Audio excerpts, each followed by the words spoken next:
India Legal presents Courts Roundup.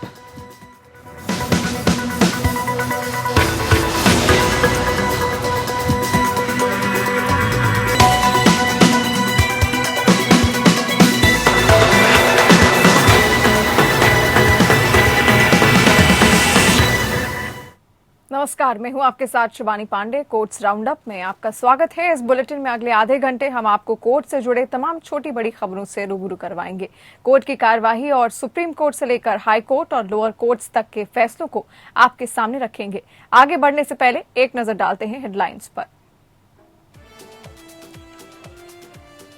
Supreme court ने सभी Covid vaccine की खरीद की जानकारी केंद्र से मांगी। पूछा, कितनी जनसंख्या को लगा है सिंगल और डबल डोज वैक्सीन।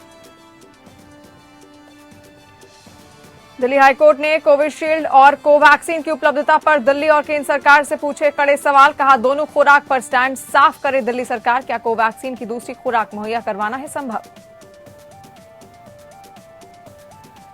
तरुण तेजपाल यौन उत्पीड़न बरी मामले में बॉम्बे हाईकोर्ट ने जारी किया नोटिस। गोवा सरकार की तरफ से सॉलिसिटर जनरल तुषार मेहता ने कहा, फैसले में संवेदनशीलता की कमी।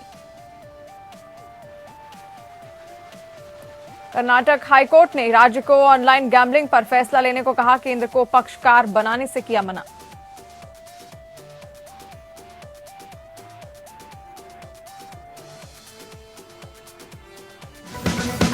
India Legal presents Courts Roundup.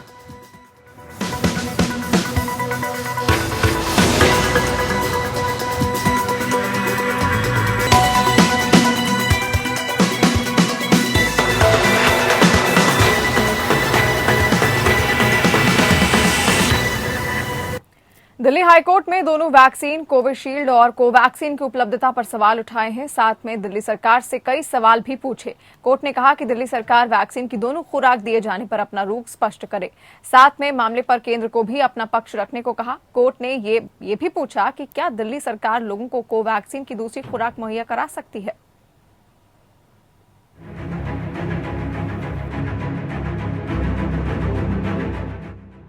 Corona के दोनों वैक्सीन कोविशील्ड और कोवैक्सीन की उपलब्धता का मामले में दिल्ली हाईकोर्ट में सुनवाई हुई। टीकाकरण को लेकर दिल्ली सरकार के टीकाकरण पर सवाल उठाते हुए कहा कि दिल्ली सरकार को इतने सारे टीकाकरण केंद्र बहुत धूमधाम से शुरू नहीं करने चाहिए थे, जब लोगों को वैक्सीन की दोनों खुराक निर्धारित समय के भीतर मिल जाने को लेकर सुनिश्चित नहीं है। दिल्ली हाईकोर्ट ने दिल्ली सरकार को नोटिस जारी कर वैक्सीन की दोनों खुराक दिए जाने पर अपना रुख स्पष्ट करने को कहा। इसके अलावा इस मामले पर केंद्र को भी अपना पक्ष रखने को कहा है। हाईकोर्ट ने कहा कि दिल्ली सरकार ये बताए कि क्या वो दो खुराक के बीच 6 सप्ताह की अवधि समाप्त होने से पहले पहली डोज ले चुके लोगों को कोवैक्सीन की दूसरी खुराक मुहैया करा सकती है। कोरोना के विभिन्न मामलों पर सुनवाई के दौरान हाईकोर्ट ने दोनों कोरोना के दोनों टीकों कोवैक्सीन और कोविशील्ड को राजधानी में उपलब्ध कराने की मांग को लेकर 2 याचिकाओं पर सुनवाई कर रहा था। एमिकस राजशेखर राव ने कहा कि वैक्सीन दिव्यांग लोगों के घर तक पहुंचना चाहिए। हाईकोर्ट ने केंद्र सरकार से कहा कि 18 से 44 आयु वर्ग के लोगों में भी दिव्यांग हो सकते हैं, उन्हें कैसे नजरअंदाज किया जा सकता है। कोर्ट ने कहा कि इस मामले को केंद्र सरकार देखे और इस मामले पर हमें केंद्र से स्टीरियोटाइप कोई जवाब नहीं चाहिए। वहीं कोर्ट ने एक याचिकाकर्ता के सवाल को भी रिकॉर्ड पर लिया, जिसमें कहा गया कि एक नंबर पर केवल 4 रजिस्ट्रेशन कर सकते हैं, जबकि स्मार्टफोन सीमित हैं। भारत में कई व्यक्ति ऐप को संचालित करने में सक्षम नहीं है। टीकाकरण को लेकर दिल्ली सरकार ने हाईकोर्ट में कहा कि निजी अस्पताल पैसे लेकर टीकाकरण कर रहे हैं, जबकि दिल्ली के सरकारी अस्पतालों में ये सुविधा मुफ्त है। दिल्ली सरकार ने कहा कि सुप्रीम कोर्ट के सामने ये भी उठाया गया था कि निजी अस्पतालों में टीके महंगे दामों पर क्यों हैं। उस दौरान ये भी कहा गया कि सरकारी अस्पतालों में अधिक संख्या में उपलब्ध होने चाहिए। Bureau report. भारत सरकार द्वारा लाए गए आईटी रूल्स को लेकर गूगल ने आपत्ति जाहिर की है। गूगल द्वारा दिल्ली हाईकोर्ट में एक सुनवाई के दौरान कहा गया है कि वो कोई सोशल मीडिया प्लेटफॉर्म नहीं है, बल्कि एक सर्च इंजन है। ऐसे में नए आईटी रूल्स उस पर लागू नहीं होते हैं। दरअसल एक महिला की तस्वीरें पॉर्न वेबसाइट पर अपलोड कर दी गई थी, जिसके बाद महिला ने कोर्ट का रुख किया था और गूगल से तस्वीरें हटाने को कहा था। महिला का आरोप था कि उसकी तस्वीर अलग अलग तरीके से कई वेबसाइट पर पोस्ट की जा रही है। दिल्ली हाईकोर्ट की ओर से इस मामले में केंद्र सरकार, दिल्ली सरकार, इंटरनेट सर्विस प्रोवाइडर और पॉर्न वेबसाइट को नोटिस जारी किया गया है। वहीं महिला को भी नोटिस दिया गया है। गूगल की याचिका पर अब सभी को 25 जुलाई तक जवाब देना होगा। उसी के बाद इस मामले की सुनवाई होगी।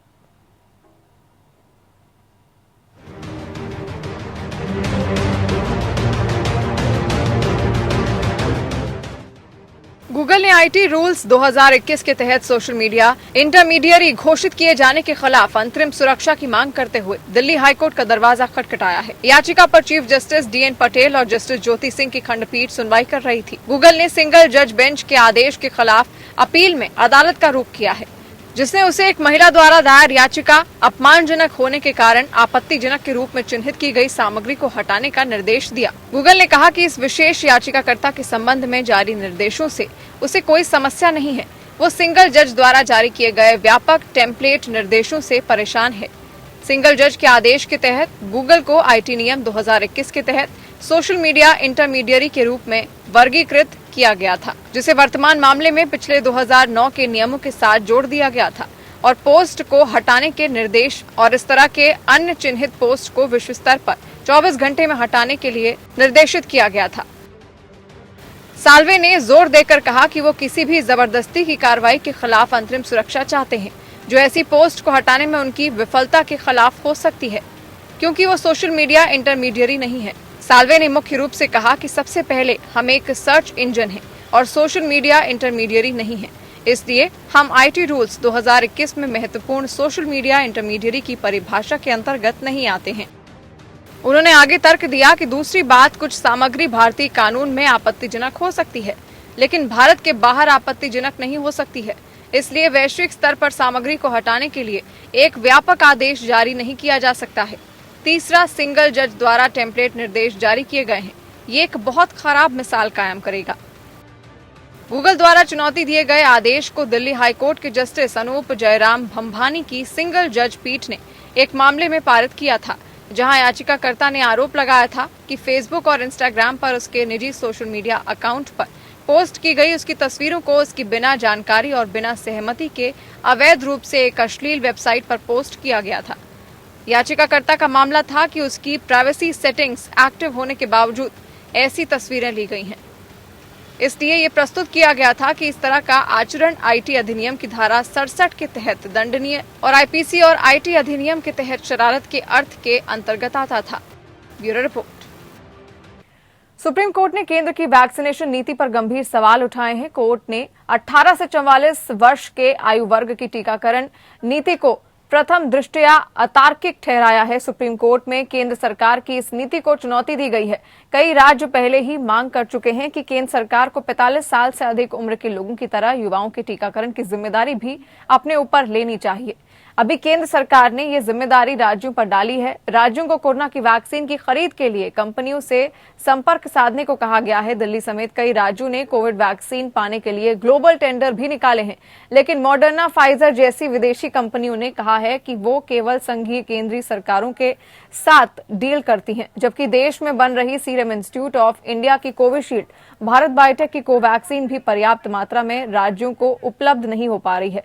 सुप्रीम कोर्ट ने केंद्र सरकार से कोवैक्सीन, कोविशील्ड और स्पुतनिक वी सहित अब तक के सभी कोविड-19 टीकों के सरकार के खरीद इतिहास पर पूरा डेटा प्रस्तुत करने को कहा है। कोर्ट ने आदेश दिया है कि डेटा को स्पष्ट करना चाहिए। सभी 3 टीकों के लिए केंद्र सरकार द्वारा दिए गए सभी खरीद आदेशों की तारीखें, प्रत्येक तिथि के अनुसार आदेशित टीकों की मात्रा और आपूर्ति की अनुमानित तिथि। कोर्ट ने केंद्र से यह भी कहा है कि केंद्र सरकार चरण 1, 2 और 3 में शेष आबादी का टीकाकरण कैसे और कब करना चाहती है, इसकी रूपरेखा प्रदान करे।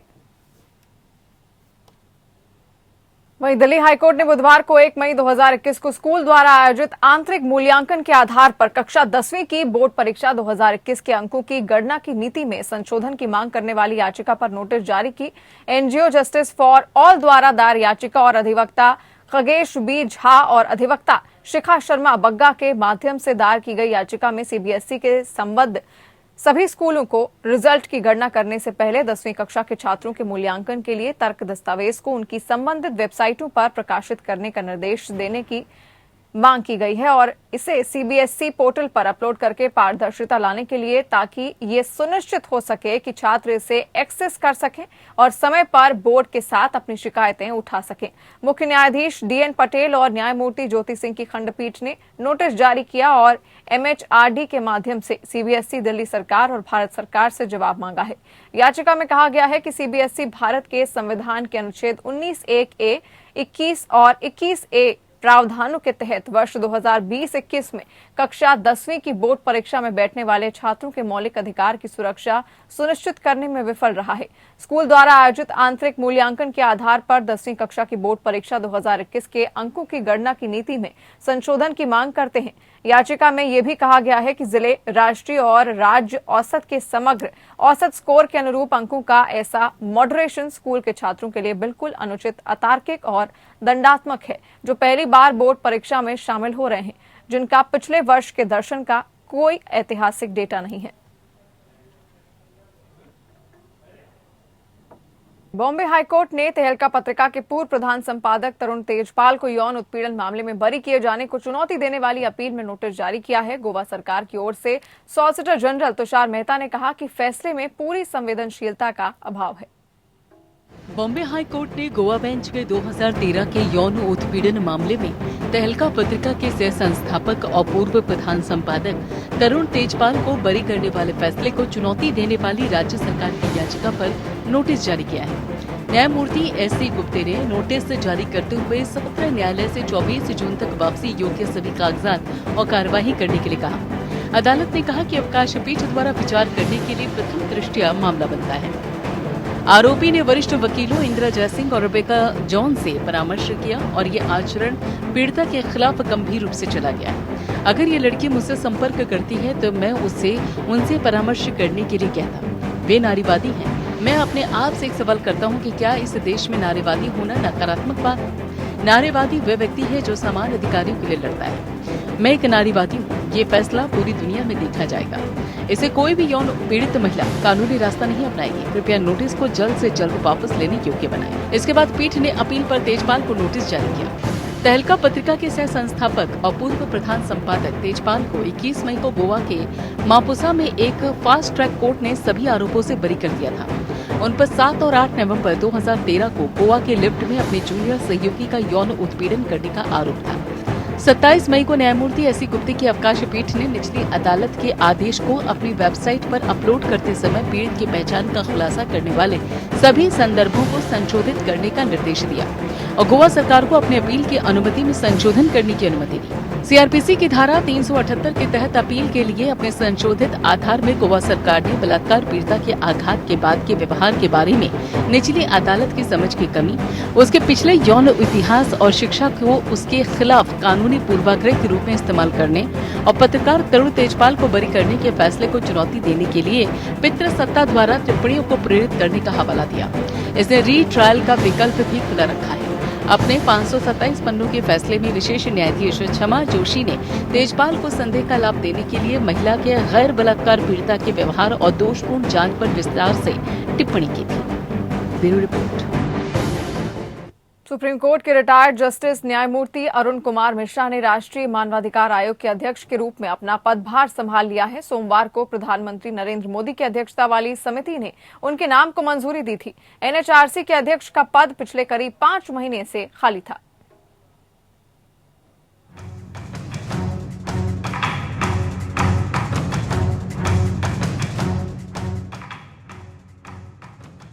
सुप्रीम कोर्ट के रिटायर्ड जज जस्टिस अरुण कुमार मिश्रा को राष्ट्रीय मानवाधिकार आयोग के नए अध्यक्ष के रूप में नियुक्त किया गया है।